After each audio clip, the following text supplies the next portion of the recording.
نہیں تو ہماری نمازیں ہم تو پڑھ رہے ہیں، ہو سکتا ہے کل ہم سے حدیث مبارکہ کا مفہوم ہے، اللہ کے نبی نے فرمایا کہ ہر بندہ جو ہے وہ راعی ہے، ہر بندے سے پوچھا جائے گا، جس کی جتنی ذمہ داری ہے اس سے وہ سوال کیا جائے گا، پوچھا جائے گا کہ یہ کام پورا کر کے آیا ہے کہ نہیں۔ اگر ہماری نمازیں ہماری نیکیاں مکمل ہوئی لیکن ان باتوں کی وجہ سے ہم پھنس گئے تو پھر ہمارا کیا بنے گا؟ واللہ نے قرآن مجید میں سورۃ المائدہ کی آیت نمبر 78 میں فرمایا لعن الذین کفروا من بنی اسرائیل علی لسان داؤد وعیسی ابن مریم ذلک بما عصوا وکانوا یعتدون کانوا لا یتناہون عن منکر فعلوہ۔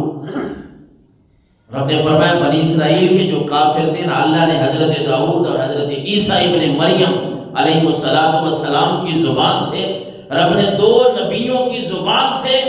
ان کافروں کے، بنی اسرائیل کے کافروں کے اوپر لعنت فرمائی، لعنت بھیجوائی۔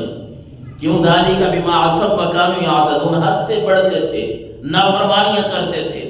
اور ایک وجہ یہاں رب نے یہ بھی بیان فرمائی کانوا لا یتناہون عن منکر فعلوہ، قوم کے لوگ برائی کر رہے ہیں، دوسرے منع نہیں کرتے،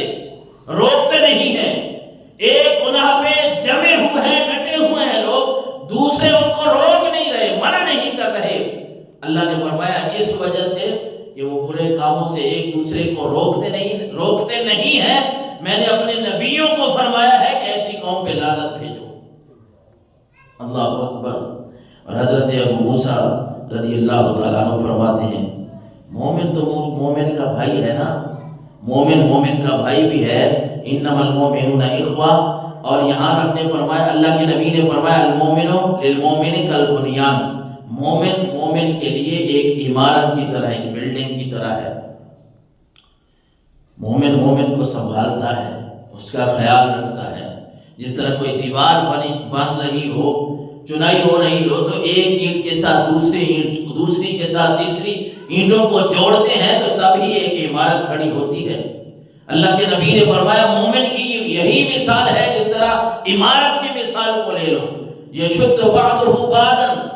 وشبک بین اصبعیہ اصابعہ، کہ آقا کریم علیہ السلام نے اپنی انگلیوں کو، ہاتھ کی ایک ہاتھ کی انگلیوں کو دوسری ہاتھ کی انگلیوں میں ڈال کے فرمایا، پکڑ کے فرمایا کہ مومن کی مثال عمارت کی طرح ہے،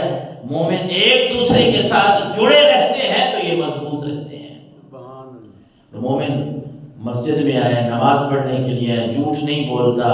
دھوکہ نہیں کرتا، فراڈ نہیں کرتا، لیکن اسی کے گھر میں سے، اسی مومن کی اولاد میں سے، اسی مومن کے کوئی دوستوں میں سے جو اس کی ماننے والے ہیں، وہ اگر برے کام کر رہے ہیں تو پھر ہماری بھی ذمہ داری ہے نا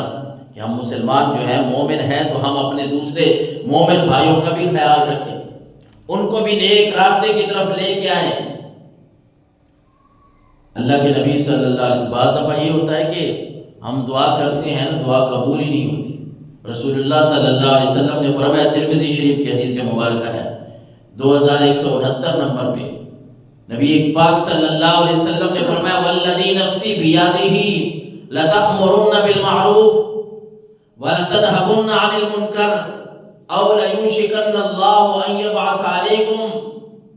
عقابا منہ ثم تدعونہ فلا یستجاب لکم،